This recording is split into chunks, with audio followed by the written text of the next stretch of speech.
છે જે લારી ગલ્લા છે એ ખાસ કરીને મોડી રાત્રિ સુધી ચાલુ રહેતા હોય છે અને તેના કારણે જે અમુક અસામાજિક તત્વો છે એને ગુનાહિત પ્રવૃત્તિ કરવાનો મોકો મળતો હોય છે.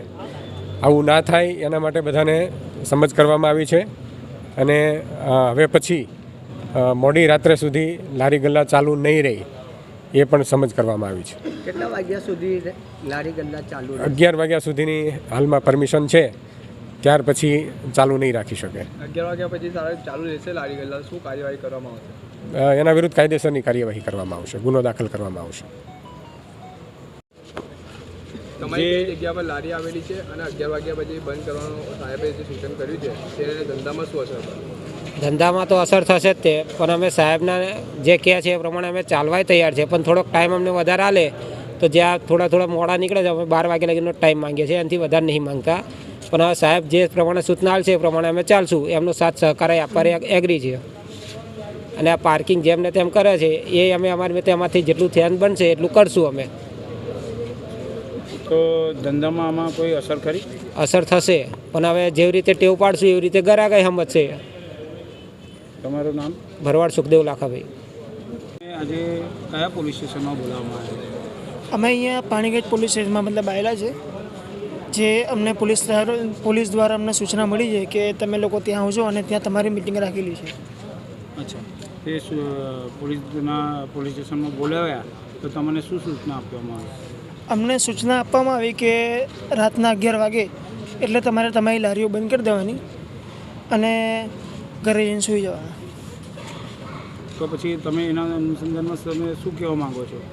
અમે તો સાહેબશ્રીને વિનંતી કરવા માંગીએ છીએ કે 1 કલાક થોડો વધારે થાય. રમઝાન માસ હોવાથી 1 કલાક વધે અને જે બહારના મુસાફરો આવે શોપિંગ કરવા માટે એ લોકો વધારે મોડી રાત્રે જાય છે તો અમારો ધંધો સારો થાય છે. એટલે અમે ખાલી વિનંતી કરવા માંગીએ છીએ કે ખાલી 1 કલાક વધારે આપી દે. 11ની જગ્યાએ અમને 12 વાગ્યા સુધી કરી દે. ખાલી 1 કલાકની અમને વિનંતી છે. આ રજૂઆત તમે ક્યાં આગળ કરવા જશો? સાહેબશ્રીને જ કરવી પડશે અમારે તો. પોલીસ કમિશનર દ્વારા પોલીસ કમિશનરની કચેરીમાં અમારે જઈને રજૂઆત કરવી પડશે કે સાહેબ અમને 1 કલાક વધારે ખુલ્લી રાખવા દો એમ. આ એક એક્સિડન્ટના બનાવમાં વડોદરા શહેરના તમામ લારી ગલ્લા ચાલકોને જે મુસીબત પડી ગઈ તેના માટે તમે શું કહેશો? હું એ જ કહેવા માગું છું કે કંઈને ને કંઈને લારી ગલ્લાવાળાઓની પણ ભૂલ છે. એ લોકો આડેધડ પાર્કિંગ કરે છે, બરાબર, અને એ લોકો મોડી રાત્રે ચાલુ રાખે છે વધારે પડતું, જે બહાર છે એના કરતાં વધારે, બરાબર. ત્યાં લોકો આવે છે પીધેલા ખાધેલા લોકો અને આવો બનાવ બને છે. જે હિટ એન્ડ રનના કેસ બને છે એ વ્યવસ્થિત પાર્કિંગ ના કરવાના કારણે બને છે વધારે પડતા. વડોદરા શહેરના નાગરિકોને લારી ગલ્લાવાળાને આપવા માંગશો? હું એ જ કહેવા માગું છું કે વડોદરા શહેરના નાગરિકો સાહેબશ્રીની તો છે જ રજૂઆત કે 11 વાગે બંધ કરી દેવાની અને એ લોકો પણ શાંતિથી જે એ લોકો જમે છે એ લોકો 11 વાગ્યા પહેલાં ઘરની બહાર નીકળી જાય અને અમારો પણ ધંધો વ્યવસ્થિત ચાલે. મારું નામ ફૈઝાન મેમન છે.